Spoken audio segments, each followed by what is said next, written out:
أعوذ بالله من الشيطان الرجيم. بسم الله الرحمن الرحيم. الحمد لله الذي أنزل على عبده الكتاب ولم يجعل له عوجا قيما لينذر بأسا شديدا من لدنه ويبشر المؤمنين الذين يعملون الصالحات أن لهم أجرا حسنا ماكثين فيه أبدا وينذر الذين قالوا اتخذ الله ولدا ما لهم به من علم ولا لآبائهم كبرت كلمة تخرج من أفواههم إن يقولون إلا كذبا فلعلك باخع نفسك على آثارهم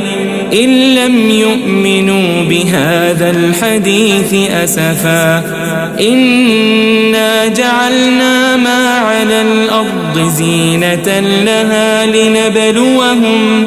لنبلوهم أيهم أحسن عملا وإنا لجاعلون ما عليها صعيدا جرزا أم حسبت أن أصحاب الكهف والرقيم كانوا من آياتنا عجبا إذ أوى الفتية إلى الكهف فقالوا ربنا آتنا من لدنك رحمة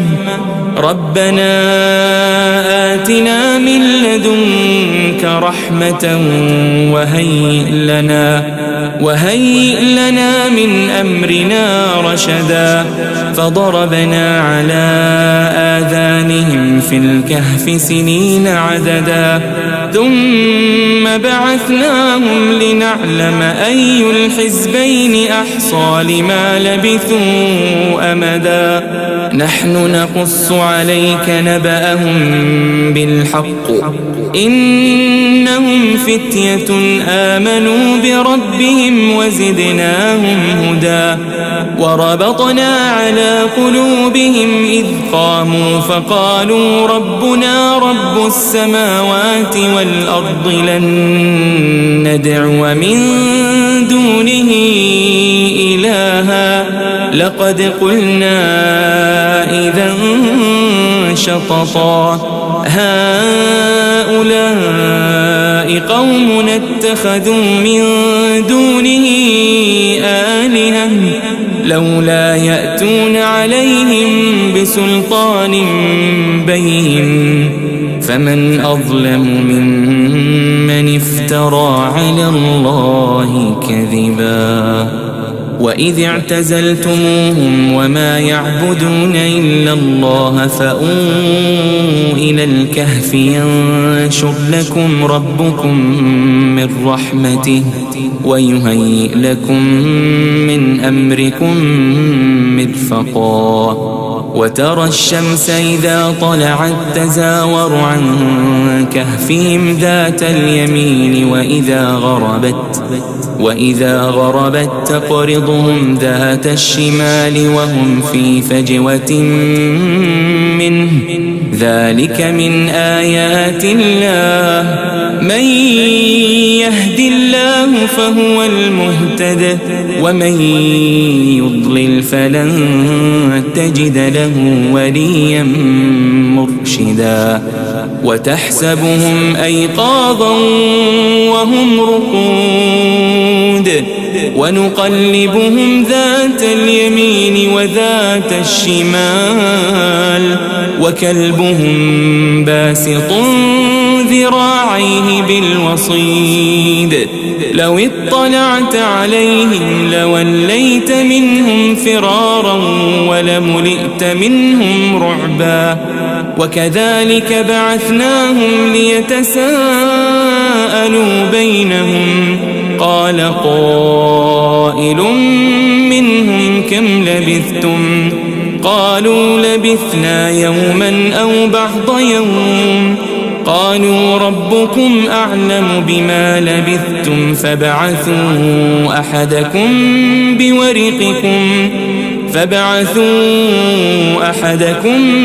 بورقكم هذه إلى المدينة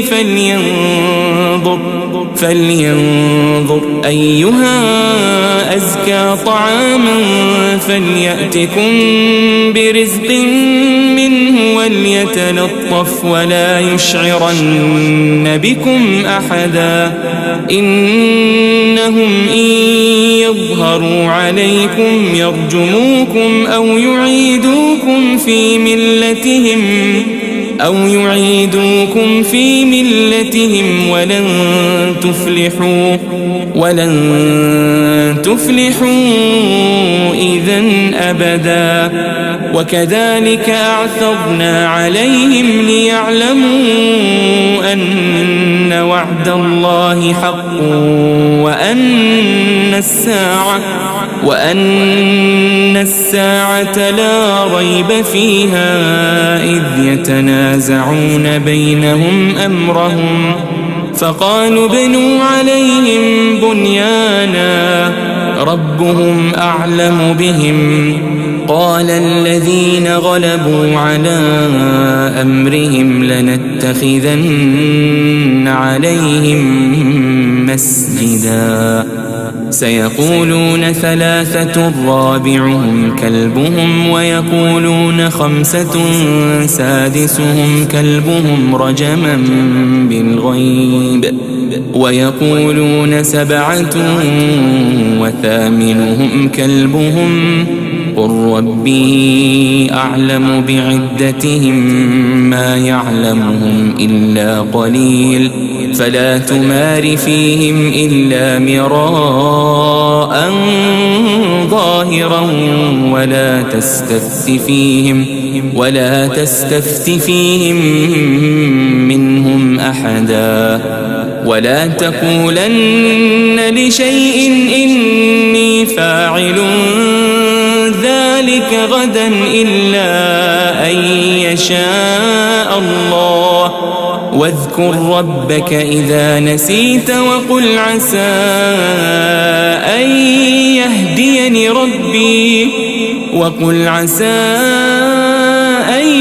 يهديني ربي لأقرب من هذا رشدا ولبثوا في كهفهم 300 سنين وازدادوا 9 قل الله أعلم بما لبثوا له غيب السماوات والأرض أبصر به وأسمع ما لهم من دونه من ولي ولا يشرك في حكمه أحدا واتل ما أوحي إليك من كتاب ربك لا مبدل لكلماته ولن تجد من دونه ملتحدا واصبر نفسك مع الذين يدعون ربهم بالغداة والعشي يريدون وجهه ولا تعد عيناك عنهم تريد زينة الحياة الدنيا ولا تطع من أغفلنا قلبه عن ذكرنا واتبع هواه وكان أمره فرطا وقل الحق من ربكم فمن شاء فليؤمن ومن شاء فليكفر إنا أعتدنا للظالمين نارا أحاط بهم سرادقها وإن يستغيثوا يغاثوا بماء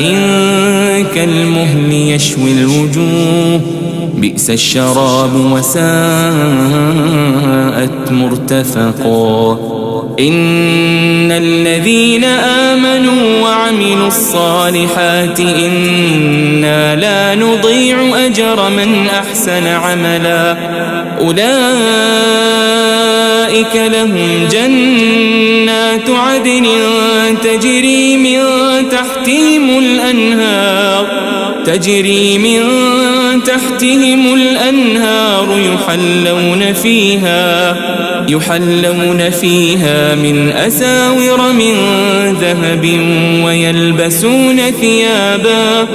ويلبسون ثيابا خضرا من سندس وإستبرق متكئين فيها على الأرائك نعم الثواب وحسنت مرتفقا. واضرب لهم مثل الرجلين جعلنا لأحدهما جنتين من أعناب وحففناهما بنخل وجعلنا بينهما زرعا. كلتا الجنتين آتت أكلها ولم تظلم منه شيئا وفجرنا خلالهما نهرا. وكان له ثمر فقال لصاحبه وهو يحاوره أنا أكثر منك مالا وأعز نفرا. ودخل جنته وهو ظالم لنفسه قال ما أظن أن تبيد هذه أبدا وما أظن الساعة قائمة ولئن رددت إلى ربي لأجدن خيرا منها منقلبا. قال له صاحبه وهو يحاوره أكفرت بالذي خلقك من تراب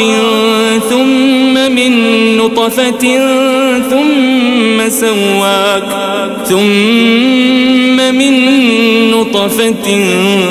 ثم سواك رجلا لكن هو الله ربي ولا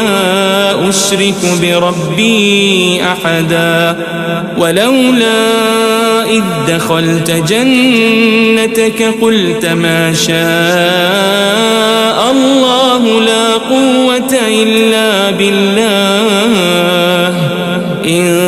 ترني أنا أقل منك مالا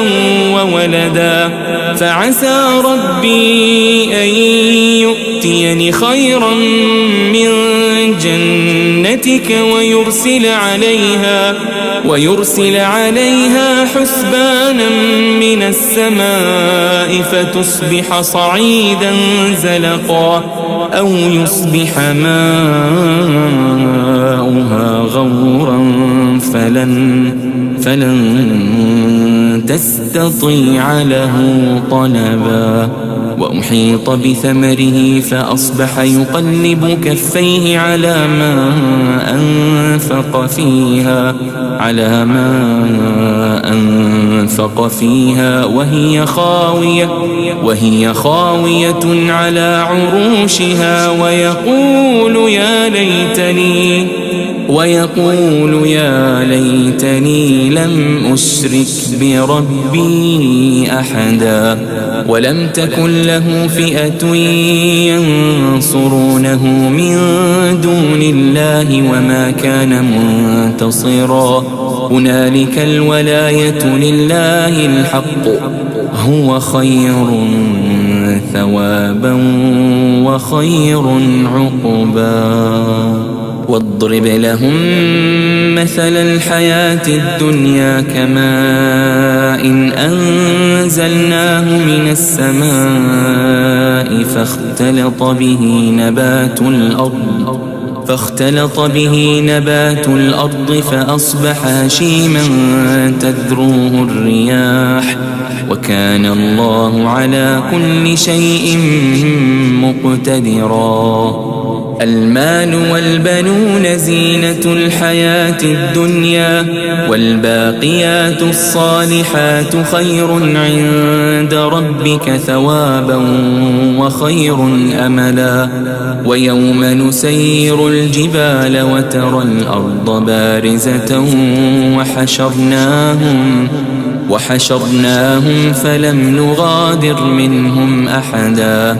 وعرضوا على ربك صفا لقد جئتمونا كما خلقناكم أول مرة بل زعمتم أن لن نجعل لكم موعدا. ووضع الكتاب فترى المجرمين مشفقين مما فيه ويقولون يا ويلتنا ما لهذا الكتاب لا يغادر صغيرة ولا كبيرة إلا أحصاها ووجدوا ما عملوا حاضرا ولا يظلم ربك أحدا. وإذ قلنا للملائكة اسجدوا لآدم فسجدوا إلا إبليس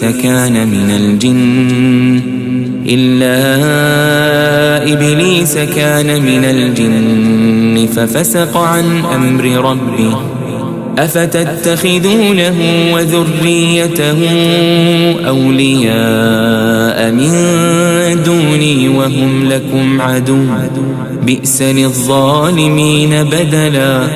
ما أشهدتهم خلق السماوات والأرض ولا خلق أنفسهم وما كنت متخذ المضلين عضدا. ويوم يقول نادوا شركائي الذين زعمتم فدعوهم فلم يستجيبوا لهم وجعلنا بينهم موبقا. ورأى المجرمون النار فظنوا أنهم مواقعوها ولم يجدوا عنها مصرفا. ولقد صرفنا في هذا القرآن للناس من كل مثل وكان الإنسان أكثر شيء جدلا. وما منع الناس أن يؤمنوا إذ جاءهم الهدى ويستغفروا ربهم إلا أن تأتيهم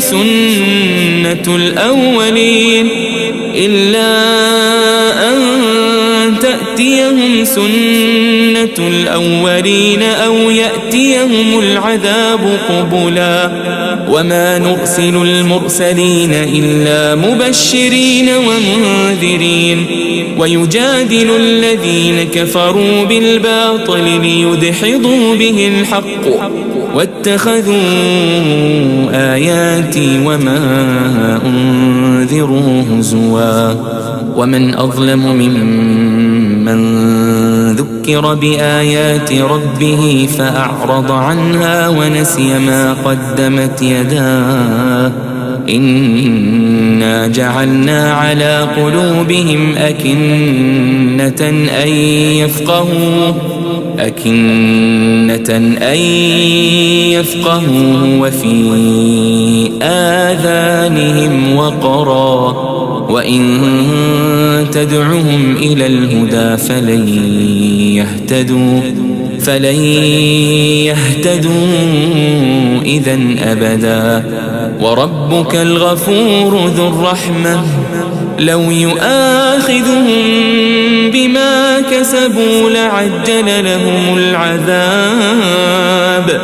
بل لهم موعد لن يجدوا من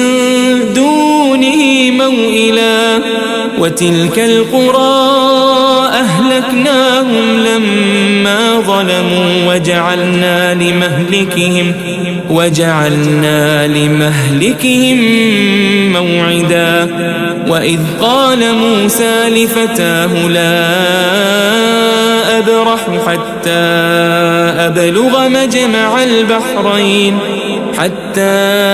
أبلغ مجمع البحرين أو أمضي حقبا فلما بلغا مجمع بينهما نسيا حوتهما فاتخذ سبيله في البحر سربا فلما جاوزا قال لفتاه آتنا غداءنا لقد لقينا من سفرنا هذا نصبا قال أرأيت إذ أوينا إلى الصخرة فإني نسيت الحوت وما أنسانيه إلا الشيطان أن أذكره واتخذ سبيله في البحر عجبا قال ذلك ما كنا نبغي فارتدا على آثارهما قصصا فوجدا عبدا من عبادنا آتيناه رحمة من عندنا وعلمناه من لدنا علما قال له موسى هل أتبعك على أن تعلمني مما علمت رشدا قال إنك لن تستطيع معي صبرا وكيف تصبر على ما لم تحط به خبرا قال ستجدني إن شاء الله صابرا ولا أعصي لك أمرا قال فإن اتبعتني فلا تسألني عن شيء حتى أحدث لك منه ذكرا فانطلقا حتى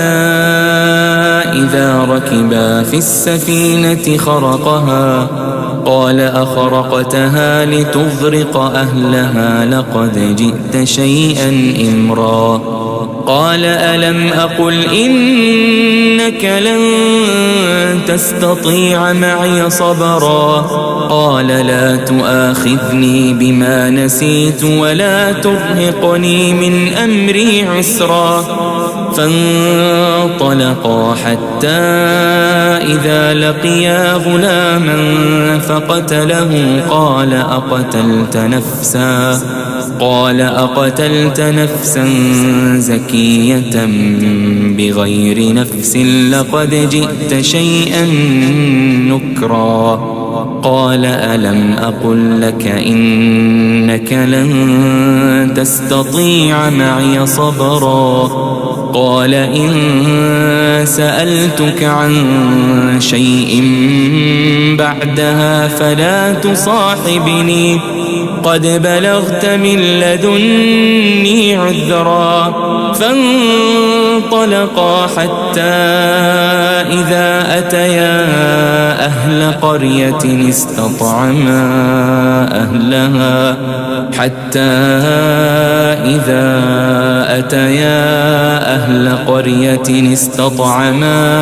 أهلها فأبوا أن يضيفوهما فوجدا فيها جدارا يريد أن انقض فأقامه قال لو شئت لاتخذت عليه أجرا قال هذا فراق بيني وبينك سأنبئك بتأويل ما لم تستطع عليه صبرا أما السفينة فكانت لمساكين يعملون في البحر فأردت أن أعيبها وكان وراءهم ملك يأخذ كل سفينة غصبا وأما الغلام فكان أبواه مؤمنين فخشينا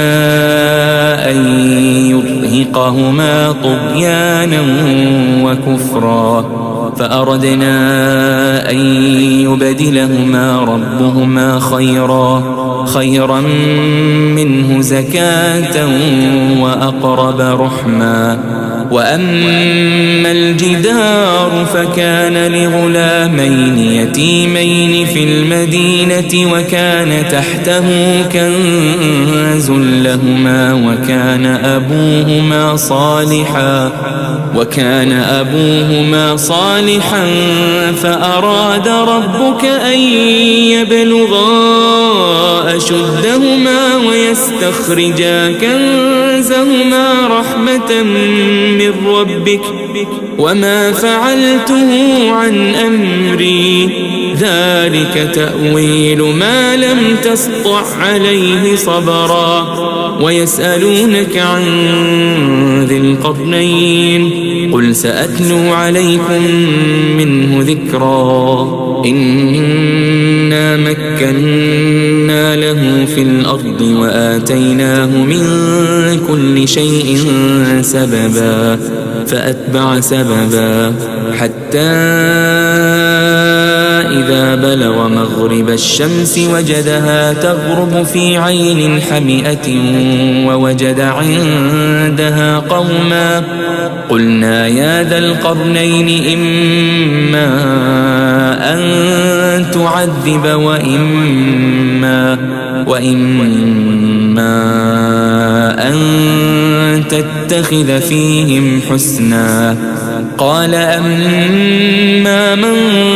ظلم فسوف نعذبه ثم يرد إلى ربه فيعذبه عذابا نكرا وأما من آمن وعمل صالحا فله جزاء الحسنى وسنقول له من أمرنا يسرا ثم أتبع سببا حتى إذا بلغ مطلع الشمس وجدها تطلع على قوم لم نجعل لهم من دونها سترا كذلك وقد أحطنا بما لديه خبرا ثم أتبع سببا حتى إذا بلغ بين السدين وجد من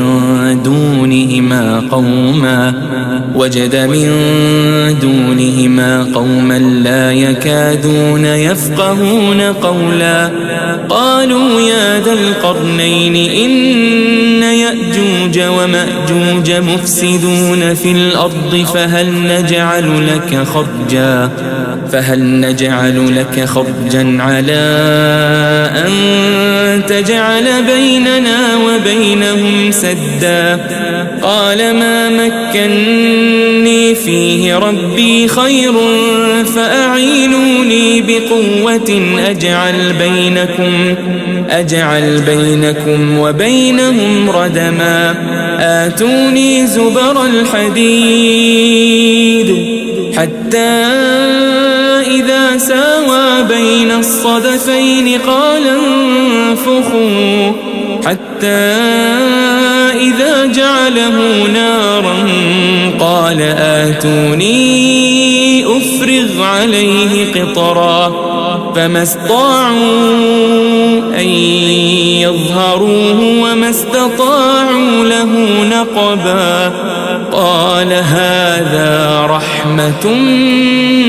من ربي فإذا جاء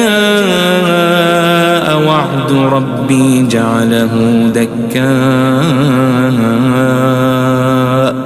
وكان وعد ربي حقا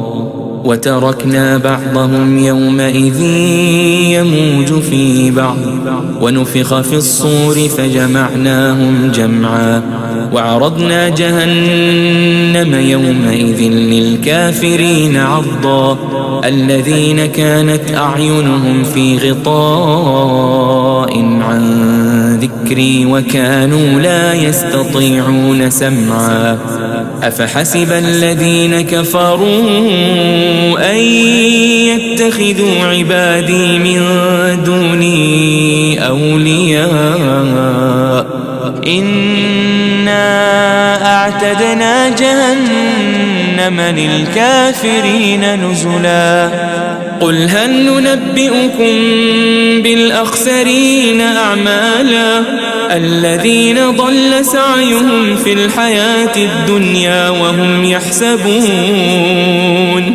وهم يحسبون أنهم يحسنون صنعا أولئك الذين كفروا بآيات ربهم ولقائه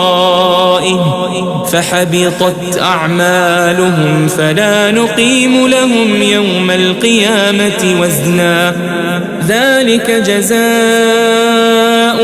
جهنم بما كفروا واتخذوا آياتي ورسلي هزوا إن الذين آمنوا وعملوا الصالحات كانت لهم جنات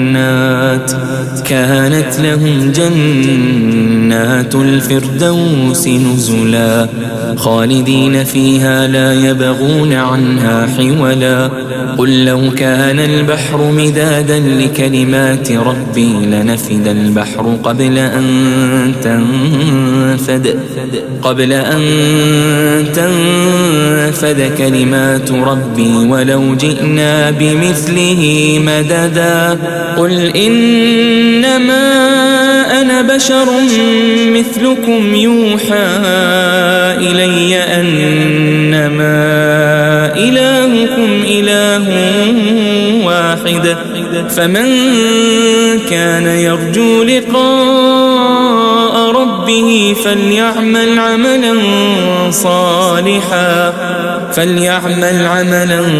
صالحا ولا يشرك بعبادة ربه